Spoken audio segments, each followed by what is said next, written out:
acidente. Ele morreu. Oh, meu Deus do céu. Ele morreu.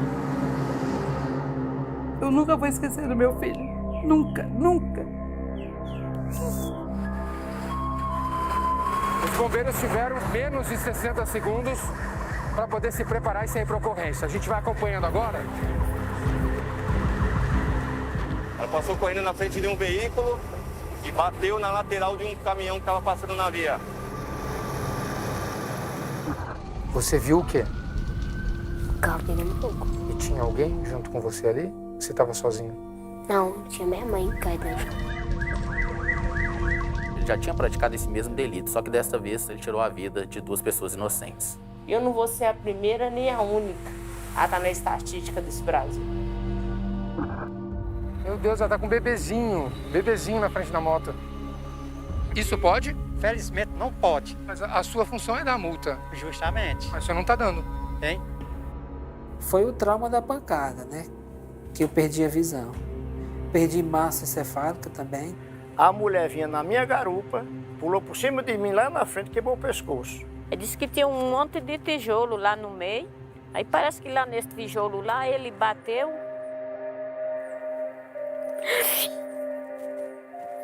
Que a dor caindo por o fim da gente.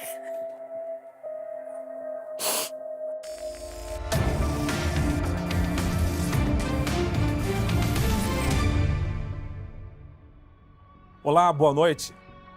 Até o final do programa de hoje, de 3 a 4 pessoas vão morrer em acidentes de trânsito no Brasil. Você vai saber por que o país é o 4º no mundo nesse triste ranking. Nossos repórteres viajaram até a cidade nordestina em que todo mundo tem moto, mas quase ninguém tem habilitação.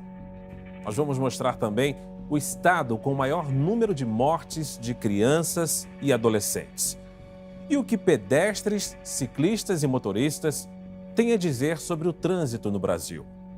Agora, na reportagem de Marcos Reis, Gisele Barbieri, Aline Bertoli e Mauro Júnior.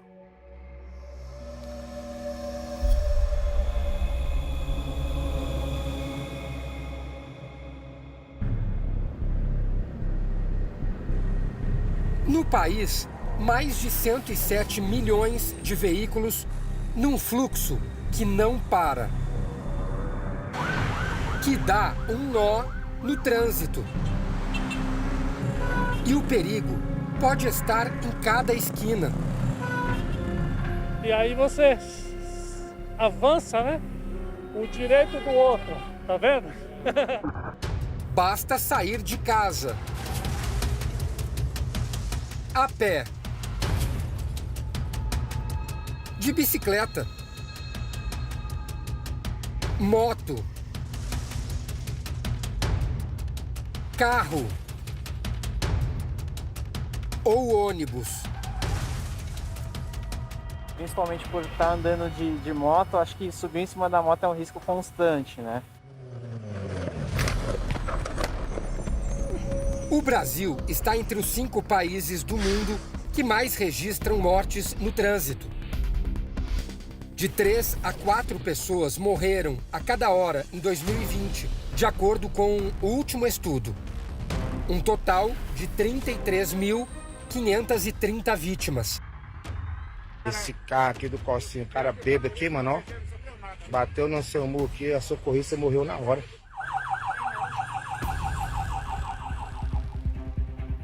A cada 2 minutos, de 1 a 2 acidentes são registrados no país. Eu acho que não, o carro não é uma arma, né? A pessoa que está dirigindo que é o condutor que tem que tomar cuidado. Tem muita gente que não presta atenção, né? E acaba gerando um transtorno também, né? Em fevereiro, um grupo de ciclistas foi alvo de um motorista bêbado. O carro não chegou nem a frear, né? Ele estava muito rápido quando pegou os dois, né? Em março, um carro atropelou um idoso quando ele atravessava a rua de um bairro tranquilo. 5 dias depois, um jovem autista foi atingido por um veículo. O motorista fugiu. As pessoas às vezes não têm muita preocupação com os outros, principalmente com os pedestres, com os ciclistas. Esses 3 atropelamentos aconteceram nos últimos 30 dias na capital paulista, cidade com o maior número de acidentes do país. São quase 10 mil ao ano. Corpo de Bombeiros, Zona Norte de São Paulo. Os profissionais já estão preparados para atender qualquer ocorrência. Agora são 8 horas da manhã, horário de pico para acidentes de trânsito. 2h30 depois, o primeiro chamado. Os bombeiros já estão organizando aqui o carro, vão sair. A informação que eles avisaram agora é de um atropelamento, uma vítima embaixo de um caminhão. É a única informação que chegou agora. Os bombeiros tiveram 60 segundos, menos de 60 segundos, para poder se preparar e sair para a ocorrência. A gente vai acompanhando agora no carro de trás.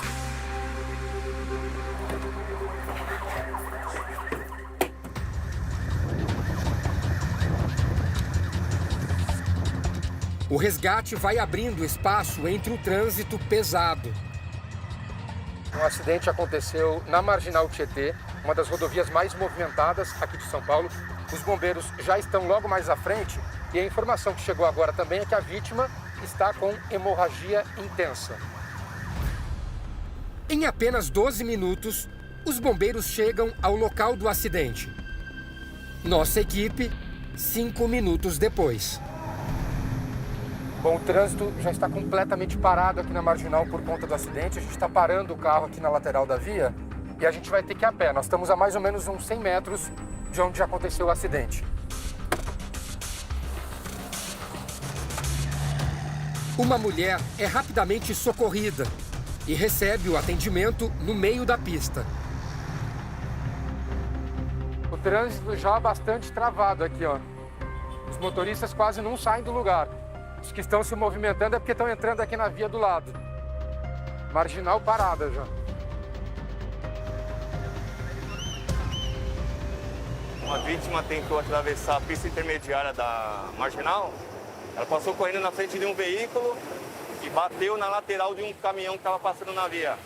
Então ela rodou, caiu no meio da via. O helicóptero segue para o hospital. A vítima estava com o nível de consciência rebaixado, estava agitada, e tinha uma fratura exposta de perna direita e uma fratura de punho também. Acabou optando por intubar a paciente, né, para preservar a via aérea. A vítima é uma moradora de rua e o hospital não divulgou o estado de saúde dela.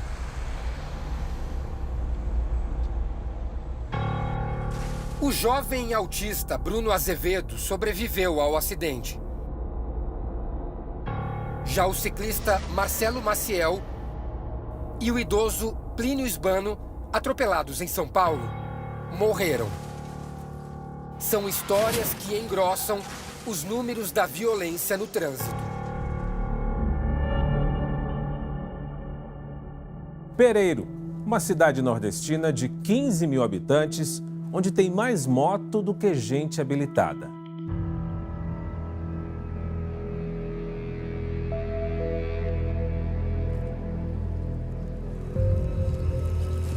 Uma cruz muitas vezes guarda uma história triste. A gente já enxergou uma cruz daquele lado e agora desse lado da rodovia tem mais uma. Nas ruas e estradas de Pereiro, no Ceará, são dezenas delas. É muito comum, ao longo das rodovias brasileiras, familiares colocarem uma cruz na beira da rodovia, onde tenha acontecido algum acidente de trânsito, onde um parente tenha perdido a vida. E aqui na estrada, chegando ao município de Pereiro, essas cruzes são inúmeras aqui nas laterais e praticamente todas envolvendo acidentes com moto. Aqui na lateral, essa tem data já, tem inscrição. 11 de março de 2021, julho.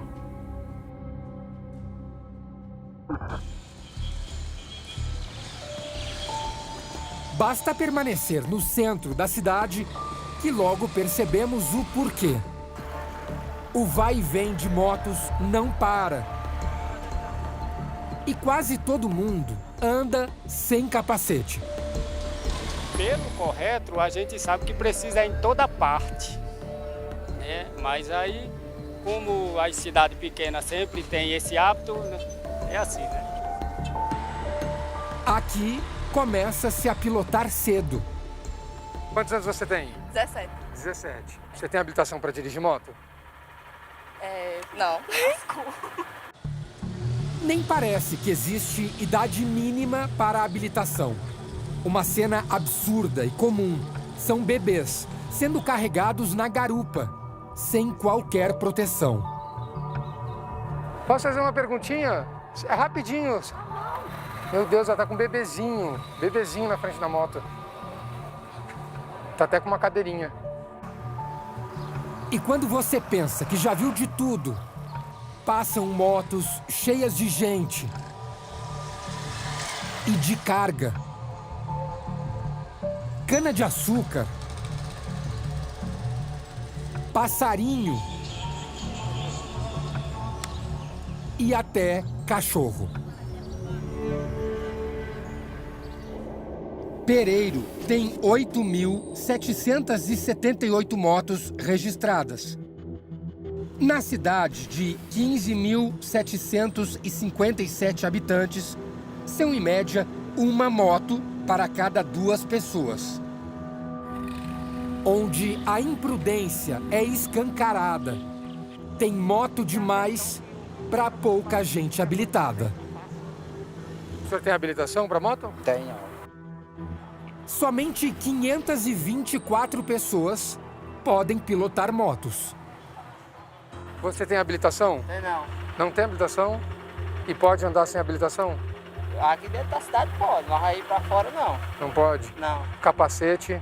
De capacete, sempre eu ando de capacete, mas aqui dentro da cidade não. Não usa também? Não uso. Tô vendo que você tá de chinelo, também não pode andar de chinelo, né? É verdade. E aí? E aí, é desse jeito, né? O Nordeste é a região do país que lidera o ranking de indenizações por mortes e invalidez em acidentes de trânsito. Segundo o último dado, foram 93.851 registros em 2020, o que corresponde a mais de 30% do total nacional de 310.710 casos. A grande maioria das cidades, tirando as capitais e alguma outra cidade de um porte maior, não possui um sistema de transporte público. Então, acaba que as pessoas vão se virando, né? Se a gente for ver Norte e Nordeste, a maioria das cidades, o número de motocicletas é superior ao número de automóveis. As motos são a principal causa de acidentes graves. Representam 79% das indenizações em todo o Brasil. Os motociclistas eles são mais vulneráveis a sofrer lesões graves e também vir a óbito no caso de um capotamento, no caso de uma colisão, porque eles não têm esse arcabouço físico de proteção e tecnologia embarcada que os outros veículos têm. Você já conhece alguém que se acidentou com moto aqui? Conheço um bocado. Daniel, Francisco, Eliomar. Eles são, entre muitos, os rostos dessas estatísticas. Dia 8 de dezembro de 2017. Daquele dia, era para ser meu dia da morte, mas Deus não quis. 22 de dezembro de 2018. Mas se eu soubesse que isso acontecia, eu não tinha saído de casa, né? 5 de fevereiro de 2022. Fiz almoço, esperei, não apareceu. Eu disse, eu vou já dar uma ligadinha para Eliomar para me saber o motivo que ele não veio almoçar. O filho de Dona Francisca saiu para se divertir com os amigos. Aí ele tava com a minha menina aí saíram pro bar. Aí lá desse bar aconteceu isso aí. Também era um dia de folga para Daniel. Momento de lazer, né? Aí de repente me deu uma vontade de visitar alguns familiares, né? Aí eu fui. Já Francisco foi receber dinheiro com a companheira. Foi nesse dia, lá na BR, que entra de Jaguaribe para Pereiro. Ali é 3 mãos e tem o balão. O senhor Francisco parou exatamente aqui, onde tem essa placa, aqui de Bari, porque ele queria atravessar para o outro lado. E desse ponto em diante ele não lembra de mais nada. O que provavelmente aconteceu é que o senhor Francisco aqui olhou só para um lado da estrada, percebeu que não vinha nenhum carro e decidiu avançar. Na minha visão, não vi nenhum mosquito. Para Eliomar, uma grande pilha de tijolos passou despercebida. Tava meio BH. Ele disse que tinha um monte de tijolo lá no meio. Aí parece que lá nesse tijolo lá ele bateu, né? E houve um acidente com ele lá. O que o Daniel não viu no dia do acidente foi um redutor de velocidade. Acabei me empolgando, né? Passei um pouco da velocidade e acabei esquecendo o quebra-mola. Sem capacete, a cabeça sofreu um impacto direto. Foi o trauma da pancada, né? Que eu perdi a visão. Perdi massa encefálica também, né? Por exemplo, agora eu estou enxergando você aqui na minha frente, mas não dá para descrever 100% com qual roupa você está, entendeu? Você não consegue identificar isso. Por exemplo, agora o que eu estou conseguindo ver mesmo é só o claro da luz aí. Ele também percebeu algo de errado em todo o corpo. Na hora do acidente, eu paralisei logo o lado esquerdo, né? Mas eu tentava virar meu rosto para um lado, para o outro, assim. Daniel e Francisco foram socorridos. Mas como o hospital em Pereiro não tem estrutura para atender casos graves, ambos foram transferidos para Fortaleza, a 380 quilômetros dali. Você ficou quanto tempo internado? Ao todo foi 7 meses. Quantas cirurgias você passou? Ao todo foi 10 cirurgias. Só depois de acordar é que Francisco descobriu que havia perdido a companheira no acidente. Ali, quando ela falaram que a mulher morreu, ali eu só fui me apagar. Passei mais 3 dias na UTI. A mulher vinha na minha garupa, pulou por cima de mim lá na frente e quebrou o pescoço. O casal usava capacete, mas o impacto foi tão forte que Maria morreu na hora. Eliomar, filho de Dona Francisca, também nem chegou a ser socorrido.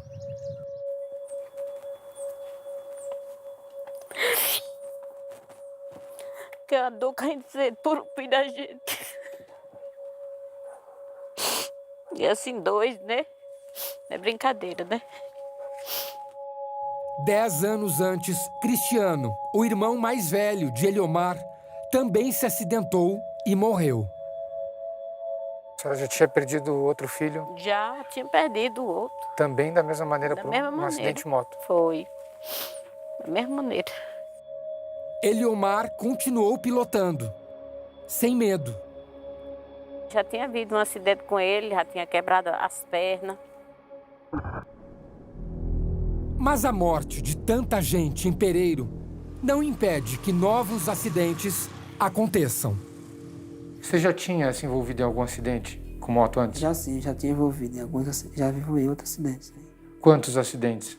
Antes dessa daqui eu já tinha sentido 3 acidentes.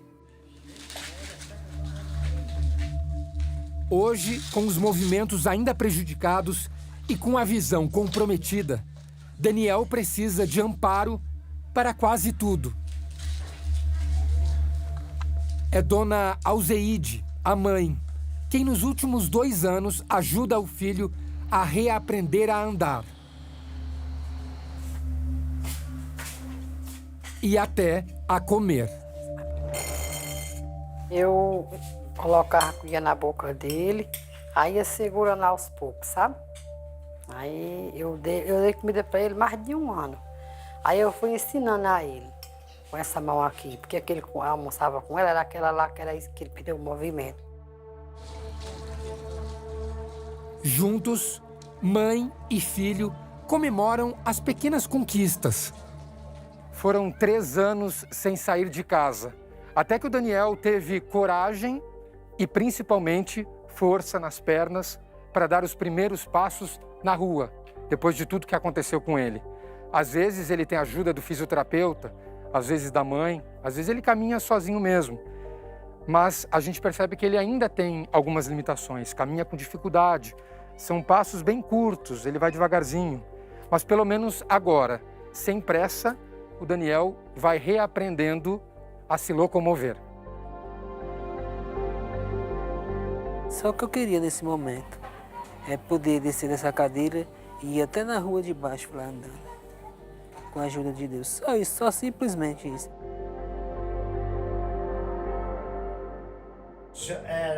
Maria. Francisco consegue andar, mas teve sequelas. Uma das pernas ficou 11 centímetros menor. Pino na perna? Pino, foi colocado 17 pino e 3 alianças. O artesão retomou a vida. Trabalha em sua pequena oficina, produzindo peças de couro. E vai de moto até a feira para vender. Por conta do encurtamento de uma das pernas, o seu Francisco precisa utilizar um calçado especial. É esse calçado aqui que tem uma sola maior. Isso para caminhar, para se locomover. Agora, para usar a moto, aí ele tem que trocar por essa outra sandália. Que ele está trocando. Está trocando agora, porque é claro que esse calçado aqui com sola mais alta dificulta para ele trocar a marcha da moto. Então ele tem que... Então, na verdade, o senhor está usando uma sandália aqui e no outro o senhor está com chinelo? Tá de chinelo. O outro chinelo? Tá de chinelo. Mas não tem problema usar chinelo para conduzir a moto aqui? Com a grande tem problema, agora com a pequena não. Não, mas de fiscalização não tem? Porque você não pode dirigir com chinelo, né? É que eu não passo. A falta de fiscalização incentiva a imprudência de Francisco.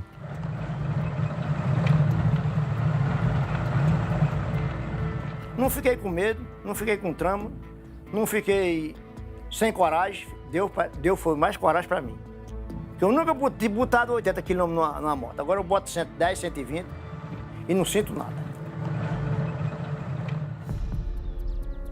O pai de Daniel também não tem medo, mesmo depois do que aconteceu com o filho.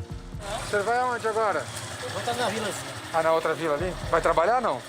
Você pega o negócio lá. Ah, e o capacete? Aqui na vila pertinho, Cristian. Não precisa capacete pra ir lá, não? É aqui embaixo só. Aqui a gente só usa mais quando vai pra Pereira, São Miguel. Quando vai pra outra cidade. Aqui dentro aí não, acho que não precisa.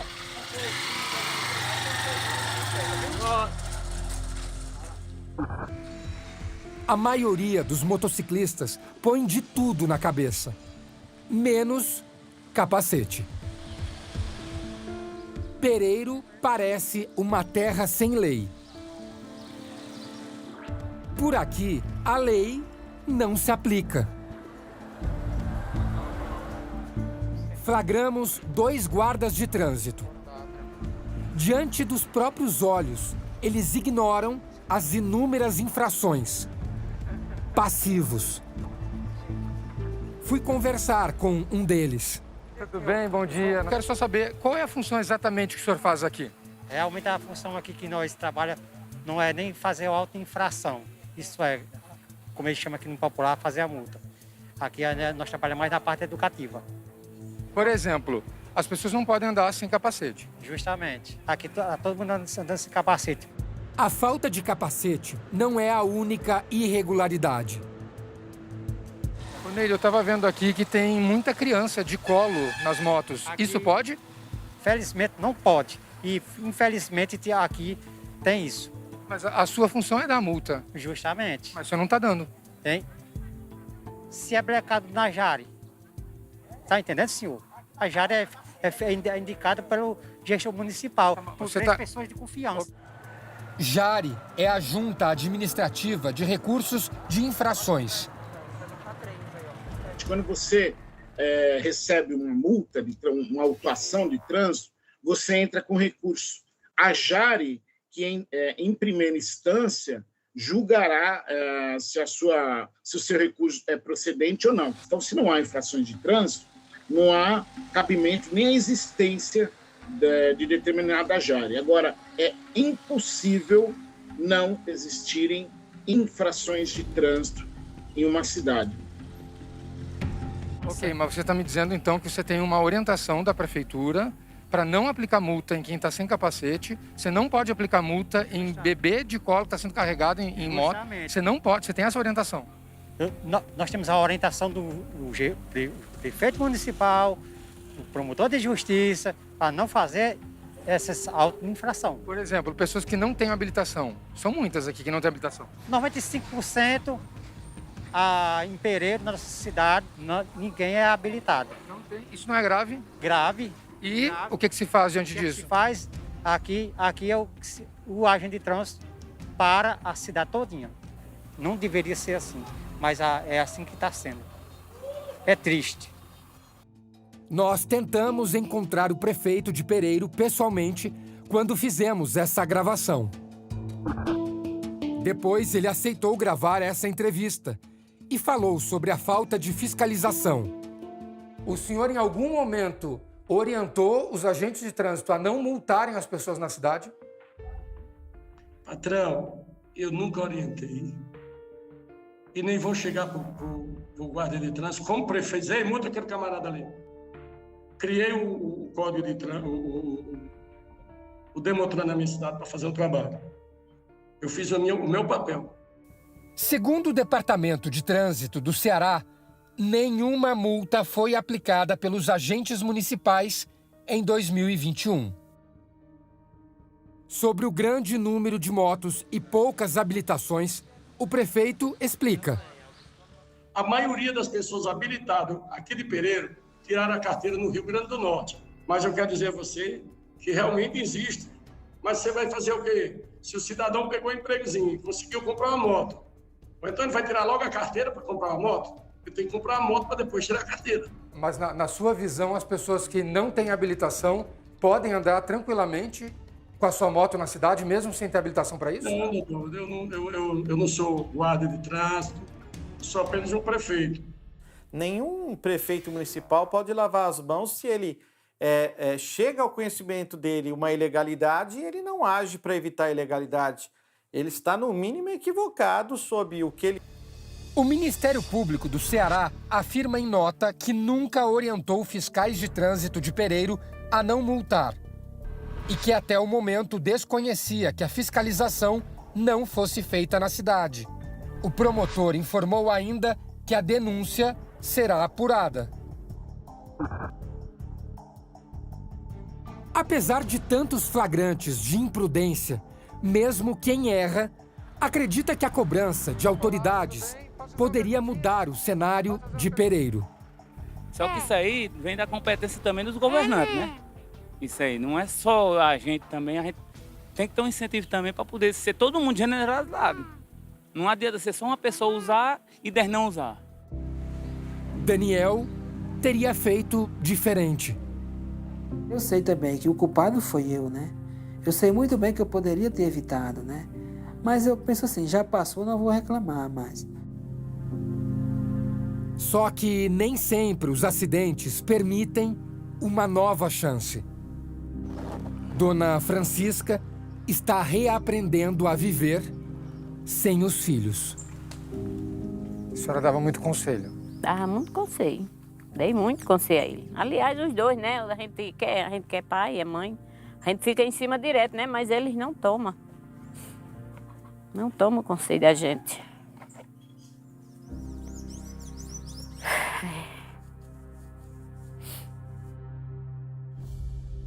Minas Gerais, o estado campeão em mortes de crianças e adolescentes no trânsito.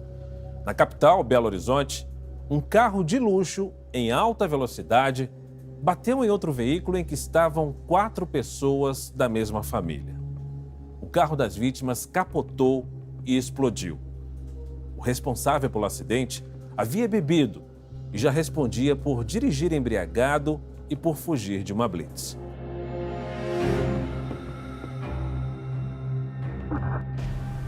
Um carro espremido entre 2 carretas. Dentro dele, uma família. Uma criança de 8 anos ficou ferida. E uma menina de 1 ano morreu. Toda morte causa dor. Ainda mais de uma criança. É difícil, moço, porque ontem à noite ela me abraçou, me beijou, entendeu? Então, não sai da minha memória. É tipo uma despedida que ela tá fazendo para mim naquele momento. Em janeiro deste ano, um menino de 7 anos morreu em um acidente de ônibus. Em abril do ano passado, um bebê recém-nascido não resistiu após a batida entre um carro e um ônibus. Todos registrados em Minas Gerais. O estado tem a 2ª maior frota de veículos do país. É o campeão no número de acidentes envolvendo crianças e adolescentes de 0 a 17 anos. Em 2020, foram 1.226 casos. Há pouco tempo, um episódio trágico quase fez com que um menino de 11 anos não tivesse mais a chance de brincar. Pedalar é o passatempo preferido dele. Faz manobras na rua, se diverte. Mas ele está entre as vítimas de um grave acidente nas ruas de Belo Horizonte, em janeiro do ano passado. O que aconteceu? Eu só senti um cara batendo no carro, eu indo pra frente, aí depois eu desmaiei. Mas na hora você conseguiu ver que era outro carro? Ou você nem tinha ideia? Não, nem vi. E aí você, quando acordou, você viu o quê? O carro pegando fogo. Viu o carro pegando fogo? E tinha alguém junto com você ali? Ou você estava sozinho? Não, tinha minha mãe caída no chão. O carro da família subia esta avenida, exatamente na mesma direção desses veículos. Deste lado, o automóvel foi atingido, capotou por diversas vezes e foi parar só bem próximo a esse coqueiro. Aqui a gente percebe ainda estilhaços dos vidros do carro. E se a gente observar, também vai perceber que o tronco da árvore está bastante queimado. Resultado do fogo, do incêndio. As chamas estavam bastante altas. O impacto foi tão forte que jogou tanto a mãe quanto o filho para o outro lado da via. Glênia, a mãe, foi arremessada a mais de 15 metros de distância. Resgatada pelos bombeiros, ficou entre a vida e a morte no hospital. Mas pelo que eu fiquei sabendo, foi uma faixa mais ou menos de umas 19 a 20 cirurgias. Foram muitas partes feitas, foram muitos detalhes. Ela sobreviveu, mas nunca mais foi a mesma. Colocou placa aqui, depois do ombro, né? Também teve, mas a principal foi as pernas. Foram várias reconstruções, várias cirurgias. Além das sequelas, Glênia precisa conviver com a dor da perda. Aleison, o pai dela, e Ana Beatriz, a filha de 14 anos, também estavam no carro e não conseguiram sobreviver. Eu falei com meu marido, eu prefiro morrer. Eu pedi para morrer no primeiro mês que eu fiquei dentro da minha casa. A notícia da morte do pai e da menina destruiu a família. Aquilo foi. Eu devo ter gritado tanto, que a vizinhança toda encheu a minha casa. Todo mundo aqui veio, sabe? Vera é mãe de Glênia. perdeu o marido e a neta no acidente. Meses depois, viu o filho mais velho sucumbir à dor. Quando foi chegando perto do aniversário da Ana Beatriz, ele caiu. E ele não aguentou ficar sem ela. Alan teve Covid em julho do ano passado. Deprimido, não conseguiu lutar contra a doença. Foi um ano assim, terrível. Terrível para nós. O acidente que abalou a família aconteceu por volta das 10 horas da noite do dia 15 de janeiro de 2021. Aleison, Glênia e um dos 5 filhos dela foram buscar Ana Beatriz em uma festa. Na volta, já perto de casa, foram atingidos com violência por um carro de luxo que vinha em alta velocidade. Você viu o outro carro? Sim, depois eu vi um carro lá em cima lá com o cara. O cara tava do lado de fora do carro, olhando aqui lá pra baixo. E ele não veio para ajudar? Não. Não? Só ficou olhando só. O teste do bafômetro mostrou que Alexandre Felipes Domingos, o dono do carro de luxo, estava embriagado no momento do acidente. É bom que se frise, é um valor de 0,76, ou seja, mais do que o dobro do permitido pela legislação. Além disso, ele era reincidente. No ano de 2020, eu mesmo autuei esse indivíduo por embriaguez ao volante e lesão corporal, ou seja, ele já tinha praticado esse mesmo delito, só que desta vez, de uma forma mais nefasta, ele tirou a vida de 2 pessoas inocentes. Automóveis aparecem em segundo lugar no ranking de acidentes que geram indenizações. Em 2020, foram mais de 47 mil em todo o país. E o grande problema do Brasil é a impunidade. As pessoas desrespeitam as leis de trânsito, matam e deixam outras pessoas sequeladas e não são punidas com rigor necessário. E aí fica a pergunta, como melhorar o trânsito no Brasil? Uma abordagem abrangente, educação, legislação e fiscalização é mais eficaz para garantir a preservação de vidas nos deslocamentos humanos. Alexandre tinha 91 pontos na carteira e admitiu em depoimento que estava acima da velocidade permitida para a via. Você bebeu? Não. Foi até feito até o teste. Por todo esse somatório de fatores, nós entendemos indiciá-lo pelo homicídio doloso, previsto no Código Penal, bem como pela lesão corporal dolosa, que lesionou outras 2 pessoas gravemente. É bom que se ressalte. Mas o Ministério Público teve um entendimento diferente.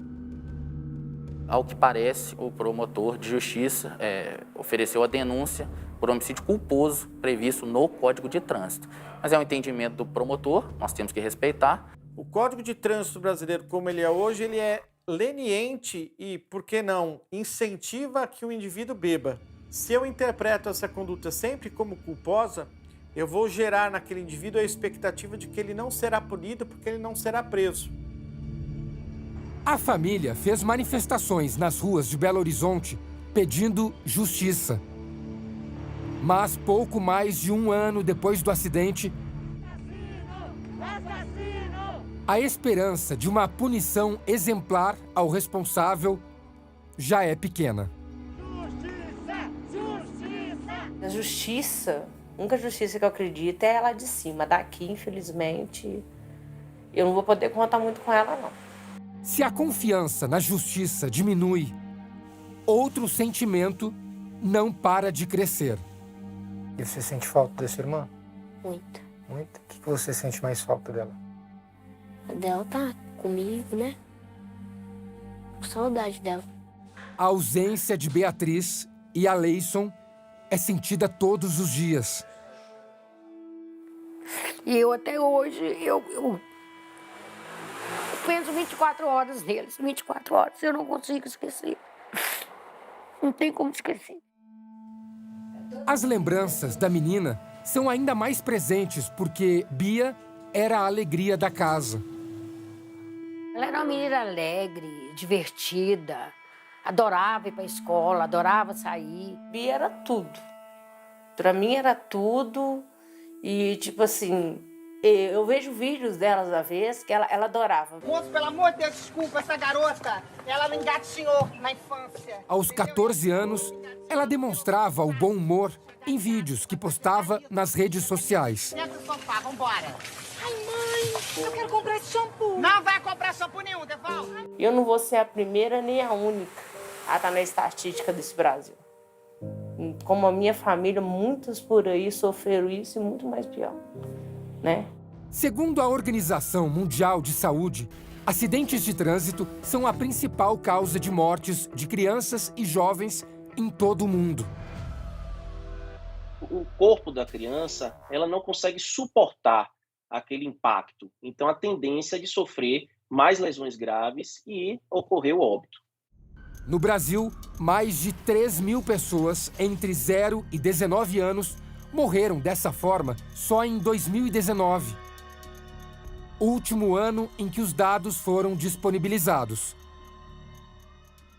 As nossas leis têm que mudar. Precisa mudar. Porque eles estão cada vez mais agressivos, eles não respeitam. O outro filho de Glênia, que estava no acidente, teve diversas lesões pelo corpo. Quebrei o punho, ralei aqui nas costas e aqui, ó, no pé. Mesmo assim, um dos passatempos dele é fingir que dirige em um jogo de celular. No mundo virtual, ele sabe que sempre vem a próxima vida. Já no mundo real...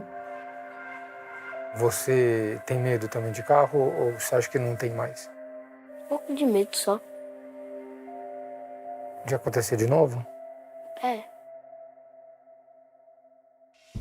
São Paulo é a cidade mais perigosa para quem anda de bicicleta. Só em 2021, 41 ciclistas perderam a vida na capital paulista. Cauã morreu enquanto trabalhava de entregador e Anderson quando saiu para soltar pipa. Nesse caso, o motorista fugiu com o carro completamente destruído.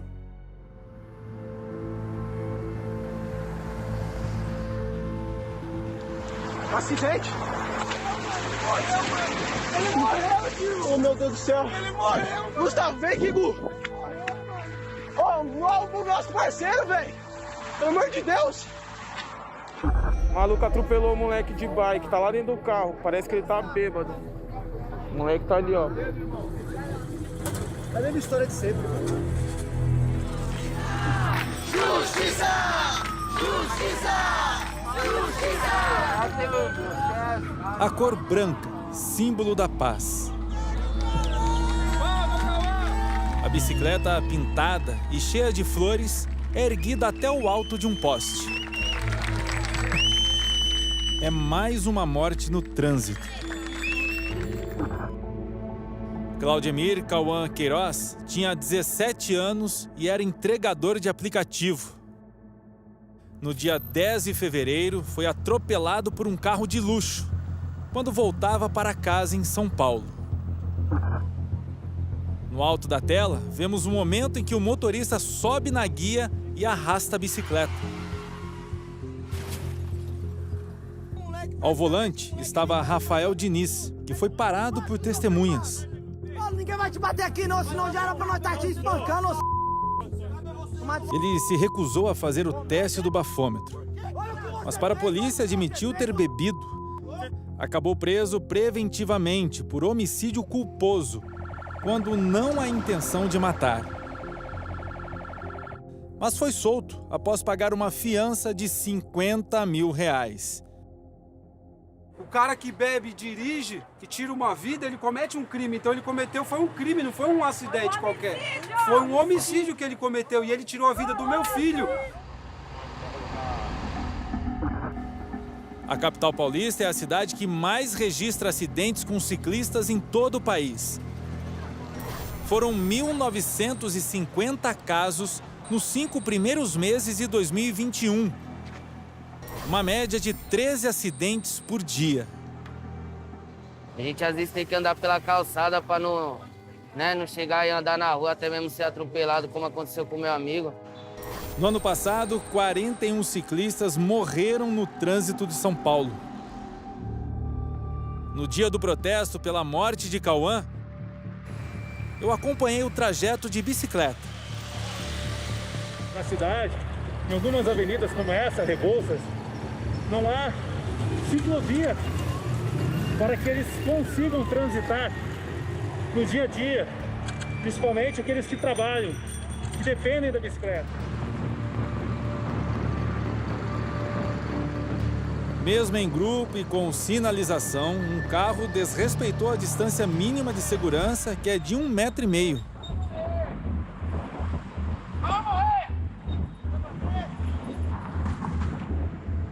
A gente precisa de mais paz, respeito, mais segurança, mais investimento, mais ciclovia. Meu, você sai para pedalar, não sabe se volta, entendeu? É difícil. Em todo o país, 6.792 acidentes envolveram ciclistas só nos 5 primeiros meses de 2021.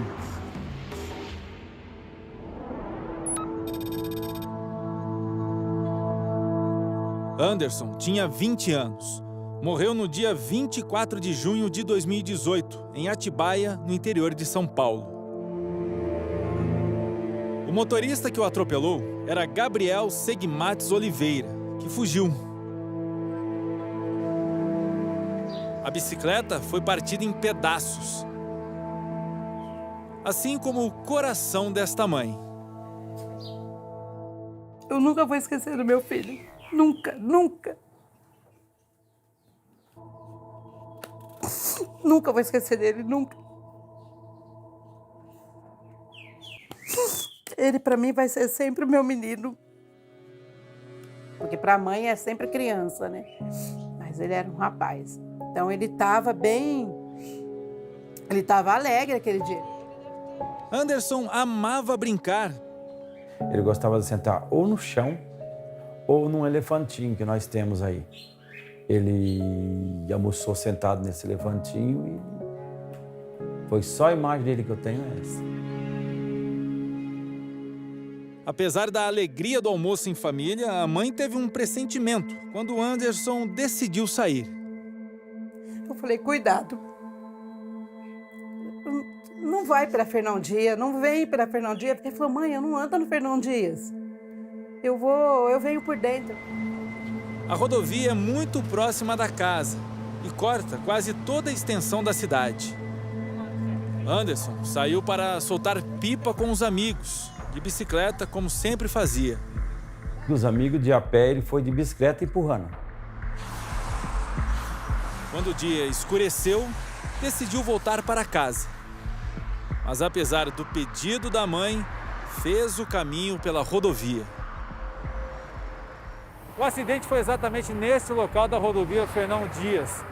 O Anderson caminhava por aqui, por essa valeta. Com a mão esquerda segurava a bicicleta dele e com a mão direita ele se apoiava o tempo todo nessa proteção de ferro lateral. Um amigo estava um pouco mais à frente, bem aqui. Quando de repente, o carro invadiu em alta velocidade o acostamento e atropelou o rapaz. É o homem que tá com nós. Cadê o cara? Foi embora? Aqui, ó. Nossa, corote. O cara foi embora? Pelo amor de Deus, velho. Pelo amor de Deus. Quem gravou o vídeo foi um dos amigos de Anderson, Gustavo. Aí o carro veio e bateu. Aí jogou ele longe. Aí demorou um pouco, eu não tava tendo reação direito. Aí eu fui correndo para ver se ele estava bem, se ele estava vivo. O motorista não prestou socorro e, mesmo com o carro destruído, percorreu quase 6 quilômetros em fuga. Uma testemunha avisou a polícia rodoviária. Ao passar pelo posto policial, Gabriel só parou após ser perseguido pela viatura.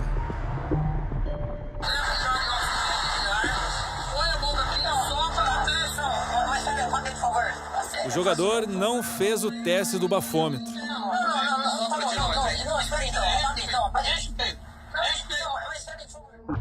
Mas câmeras deste posto registram tudo, horas antes do acidente. Gabriel entra na loja de conveniência. Vai até a geladeira e pega uma cerveja. São 5h58 da tarde. Alguns amigos chegam e pegam mais uma bebida. Todos se sentam do lado de fora. 1h20 depois, Gabriel passa no caixa e sai cambaleando. A câmera externa mostra o jogador indo em direção ao carro visivelmente alterado.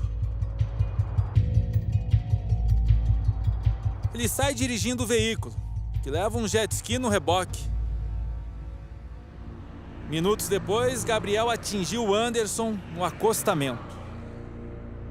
Aí os meninos pegou e chegou, batendo palma, assim, sabe? Aí a Samara estava na rede, na área. Aí ela pegou e falou: "Que foi, rapaz? O que você tá querendo?" Ele falou assim: "Samara, corre, corre, Samara." A Samara falou: "Por quê?" Ela falou assim: "O Anderson tá morto ali." Eu já saí correndo, já desci tudo correndo, eu fui até a pista correndo, até onde estava o corpo dele, eu fui lá. Aí na hora que eu cheguei lá, eu vi o corpo dele. Anderson ajudava o irmão a fazer montagens e alambrados, mas tinha um sonho de abrir uma empresa. O sonho dele era montar uma bicicletaria, trabalhar, fazer as coisinhas. Ele fazia servicinho de bicicleta para os outros, né? Mas só dentro de casa mesmo. Uma morte prematura, difícil de assimilar. O coração acelerou e eu não tive coragem, sei lá, nem de chorar, nem força para chorar eu tinha. Um choro contido, sofrido. Meses depois, a dor se tornou ainda mais insuportável para o pai do ciclista. Eu já fui até o local para me matar. A estrada que levou o filho, desta vez, trouxe socorro. Era um caminhoneiro, ele parou, entrou na minha frente. Não me conhecia, eu também não conhecia ele. Ele perguntou para mim onde eu ia. Eu falei: "Eu vou até ali onde meu filho faleceu." Ele falou: "Então eu vou com você." Carlos voltou para casa, mas jamais vai esquecer das memórias do filho. Inclusive essa bicicleta que foi o acidente, eu tinha dado para ele no dia do aniversário. Anderson tinha acabado de completar 20 anos, 5 dias antes do acidente. Thaís não teve tempo de entregar nenhum presente e nem mesmo dar um abraço no irmão. Eu me sinto culpada por não ter dado parabéns pra ele, por ele ter ido embora assim. Poder falar "eu te amo" é muito difícil. Quando Anderson morreu, Simone estava grávida de 5 meses. De imediato, assim, eu não estava caindo a ficha. Tipo, como assim o pai da minha filha morreu? Ela e Anderson tiveram um relacionamento breve. A família dele não sabia de nada. Eu esperei a Alice nascer. Falei: não, ela nascendo, a gente senta, eu vou pra aí, a gente conversa um pouco melhor, a gente resolve o que tem que resolver. Só que não deu tempo. A filha hoje tem 2 anos. O único vínculo com o pai são as visitas ao túmulo dele. Ela não sabe o que é um abraço, ela não sabe o que é um carinho, um cheiro. Ela não vai ver a risada do pai dela, ela não vai ter nada disso. Eles tiraram e eu não sei explicar pra ela. A menina que nunca terá o colo do pai só pode fazer hoje um carinho na fotografia. Simone pede uma indenização na justiça. Se ela tivesse o pai, mesmo que ela não tivesse um convívio todo dia com ele, ela ia ter uma pensão, ele ia ter que dar uma ajuda para ela, como pai. Em outra ação, os pais de Anderson já receberam R$200 mil em um acordo. Depois de 1 ano da morte do Anderson. 1 ano após a morte. Só que eu recebi assim, parcelas de 25. Mas ainda havia o processo na esfera criminal. Na delegacia, Gabriel confessou ter bebido após brigar com a esposa e alegou ter sido fechado por outro carro. E não teria parado para prestar socorro com medo de ser agredido.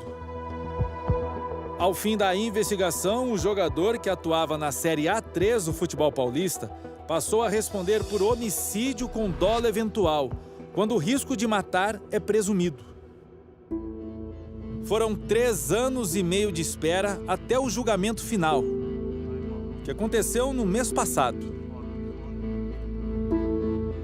Do lado de fora, junto com a família, aguardamos pela sentença. E se ele tivesse a dignidade, ele olhasse na minha cara e falasse, olha, desculpa, ele não faz. Gabriel foi condenado a 7 anos de prisão em regime fechado e mais 6 meses em regime aberto, por dirigir bêbado, matar e fugir do local do crime. O jogador deixou o fórum dentro de um carro preto, com os vidros fechados. Em instantes, no Repórter Record Investigação.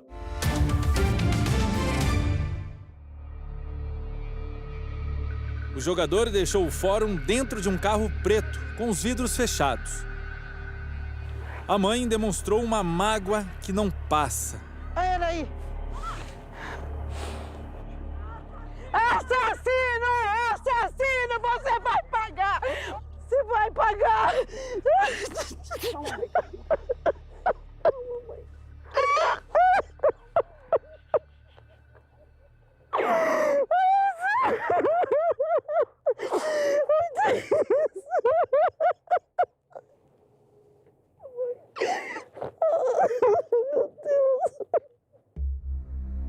Gabriel desapareceu das redes sociais. Atualmente está sem clube. Ele vai sair desses 7 anos, tá vivendo. Ele pelo menos pode, né, andar de carro, dirigir de novo, pode passear, namorar, fazer as coisas. E meu filho, que não vai conhecer, não conheceu nem a filha dele que ele tem. Tentamos conversar com Gabriel, mas ele não estava em nenhum dos endereços da família em Mairiporã. Não tem ideia onde eu posso achá-lo? Também procuramos os advogados do jogador, mas eles não retornaram nossos pedidos por uma resposta. Gabriel tem o direito de recorrer em liberdade. Eu me sinto presa dentro de mim mesma. Você entendeu? Eu não tenho aquela vontade de fazer as coisas, eu não tenho aquela vontade de sabe? Por culpa de quem? Por culpa dele. Foi ele que fez aquilo. Então eu culpo a justiça.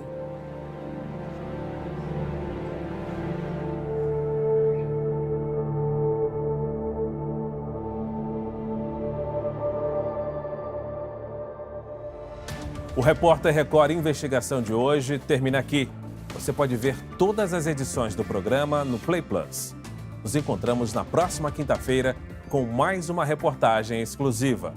Até lá!